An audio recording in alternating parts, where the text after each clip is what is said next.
Hello everyone, welcome back to our channel. So ఈ రోజు neat యూజీకి సంబంధించిన ఇంపార్టెంట్ అప్డేట్స్ మాట్లాడుకుందాం. MCC related, Ayush related, veterinary counselling related and Andhra Pradesh related and తెలంగాణకు సంబంధించిన related.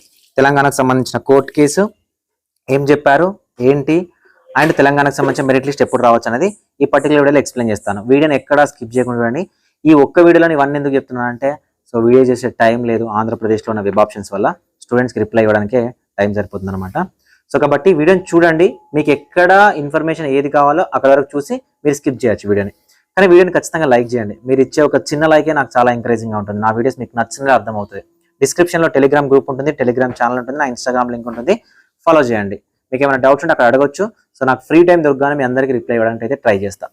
So ఇక్కడ mentorship number ఉంటుంది 7893947228 number. మీరు ఎవరైనా నాతో పర్సనల్గా మాట్లాడాలి, కౌన్సిలింగ్ రిలేటెడ్ తెలుసుకోవాలి, ఇప్పటికైనా సో ఇప్పటికేం కౌన్సిలింగ్ అయిపోయింది అనుకోకండి. ముందే ఉంటుంది కంప్లీట్గా round 1, round 2, round 3, all India quota నుంచి స్టేట్ కోటా, ఇవన్నీ రూల్స్ రెగ్యులేషన్ నేను ఎక్స్ప్లెయిన్ చేస్తాను. ఎక్కడ మిస్ చేయకుండా, ఎలాంటి మిస్టేక్ లేకుండా మీరు కౌన్సిలింగ్లో పార్టిసిపేట్ చేయొచ్చు. సో ఫస్ట్ అప్డేట్ మనకు ఆల్ ఇండియా కోటాకు సంబంధించిన first update. So all India కోటాకు సంబంధించిన సెకండ్ రౌండ్ వెబ్ ఆప్షన్ అనేది స్టార్ట్ అవ్వాలి. ఇప్పటి వరకు మనకు సీట్ మ్యాట్రిక్స్ రిలీజ్ చేయలేదు. సో మేబీ ఏదైనా అప్డేట్ ఆల్ ఇండియా కోటాకు సంబంధించిన రౌండ్ 2 అప్డేట్ అనేది మనకి ఎంసీసీ వెబ్సైట్లో ఇస్తారు.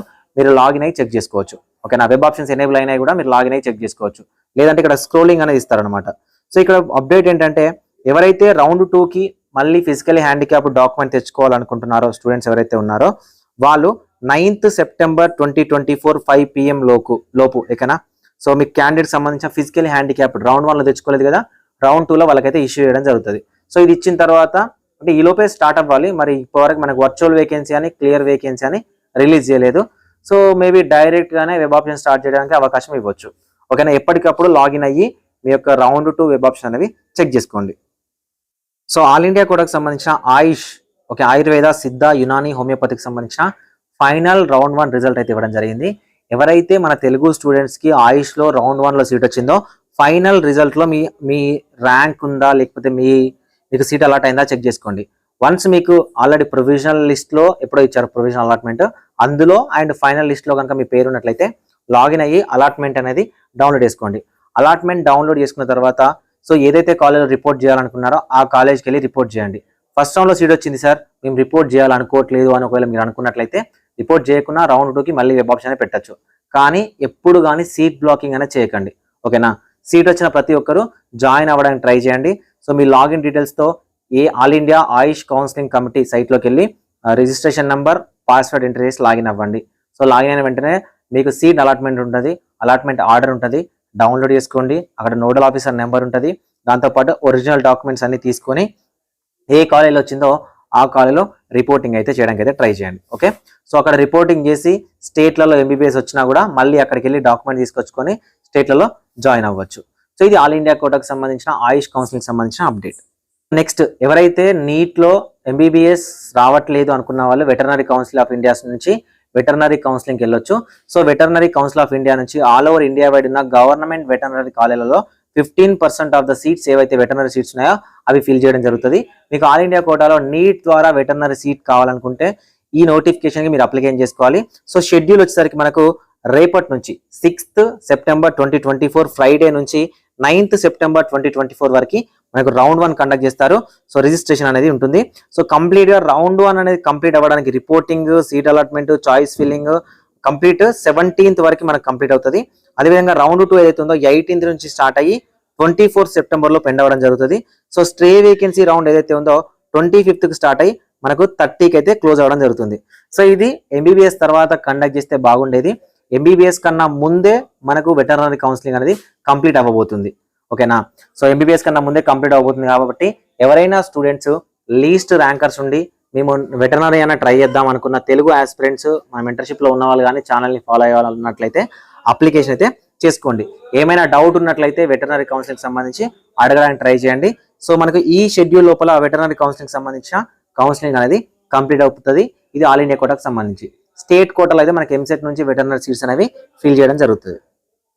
సో మనకు ఆంధ్రప్రదేశ్కి సంబంధించి ఎన్టీఆర్హెచ్ఎస్ కన్నర్ కోటాకు సంబంధించిన web options 1 time web option అనేవి 8th సెప్టెంబర్ 2024 వరకు ఉండేవి కదా. సో వాటిని అయితే ఎక్స్టెండ్ చేయడం జరిగింది.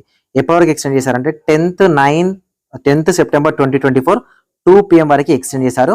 అండ్ గ్రీవియన్స్ అనేది మనకు 6th వరకు ఉండేది కదా, ఎవరైతే మిస్టేక్స్ ఉన్నాయో అప్లికేషన్లో మిస్టేక్స్ ఉన్నాయో అవి గ్రీవియన్స్ అనేది మనకు 6th వరకు ఉండేది కదా, వాటిని 9th September 2024 వరకు ఎక్స్టెండ్ చేయడం జరిగింది. ఎవరైతే స్టూడెంట్స్ అప్లోడ్ డాక్యుమెంట్స్ చేయాలనుకున్నారో ఇంకా వాళ్ళకి కూడా 9th వరకు ఇచ్చారనమాట. సో ఇంట్రెస్టెడ్ క్యాండిడేట్స్ ఎవరైనా ఉన్నట్లయితే సో మీరు 9th వరకు గ్రీవియన్స్ పెట్టుకోవచ్చు, అప్లోడ్ డాక్యుమెంట్ చేయాలనుకున్నా కూడా 9th వరకు చేసుకోవచ్చు. అండ్ వెబ్ ఆప్షన్ పెట్టుకోవాలనుకుంటే 10th September 2024 వరకు అయితే అవకాశం అనేది ఇచ్చారు. సో ఇది ఎందుకు ఇచ్చారంటే మేబీ టెక్నికల్ ఇష్యూస్ వల్ల ఇంకా అప్లోడ్ డాక్యుమెంట్స్ కానీ స్టూడెంట్స్కి సంబంధించిన ఇష్యూస్ కానీ అండ్ సీట్ మ్యాట్రిక్స్లో ఫిజికలీ హ్యాండిక్యాప్డ్కి సంబంధించిన అన్రిజర్వ్డ్ కోటాలో సీట్ మ్యాట్రిక్స్ అనేది ఇవ్వలేదు. సో దానివల్ల మళ్ళీ సీట్ మ్యాట్రిక్స్ మారే ఛాన్స్ అయితే ఉన్నాయి. సో దీనివల్ల మనకు ఈ ఎక్స్టెన్షన్ అయితే ఇవ్వడం జరిగింది. ఇది ఆంధ్రప్రదేశ్కి సంబంధించిన అప్డేట్ కన్వర్ కోటాకు సంబంధించి. సో మేనేజ్మెంట్ కోటాకు సంబంధించి మనకు ఈ డేట్ అయిపోయిన తర్వాతనే ఆంధ్రప్రదేశ్లో మేనేజ్మెంట్ కోటాకు సంబంధించిన నోటిఫికేషన్ వస్తుంది. సో ఇది ఆంధ్రప్రదేశ్కి సంబంధించిన అప్డేట్. ఇప్పుడు తెలంగాణకు సంబంధించిన ఇష్యూ మాట్లాడుకుందాం. సో తెలంగాణకు సంబంధించిన కోర్టు కేసు, సో ఈ రోజు ఫైనల్ జడ్జ్మెంట్ వచ్చింది. దీని గురించి నేను ఎక్కువగా మాట్లాడను, ఎందుకంటే నాకు నిజానికి సరిగా అర్థం అవ్వలేదు. ఓకేనా, చాలా మందికి అర్థం అవ్వలేదు, మిక్స్డ్ ఒపీనియన్స్ ఉన్నాయి, క్లారిటీ మిస్ అయిందనమాట. సో ఏంటంటే ఇక్కడ పాయింట్ ఏంటంటే జడ్జ్మెంట్లో ఏమి ఇచ్చారు, ఫస్ట్ పాయింట్ అంటే సో జడ్జ్మెంట్లో ఇచ్చిన ఫస్ట్ పాయింట్ ఏంటంటే ఎవరైతే పర్మనెంట్ రెసిడెంట్ ఆఫ్ స్టూడెంట్స్ ఉన్నారో ఆ permanent residents just qualifying examination అనేది బయట చదవడం వల్ల వాళ్ళని తెలంగాణకి లోకల్ అవ్వరు అనేది తప్పు అన్నట్టు మాట్లాడారు. జడ్జ్మెంట్లో అలా ఉంది.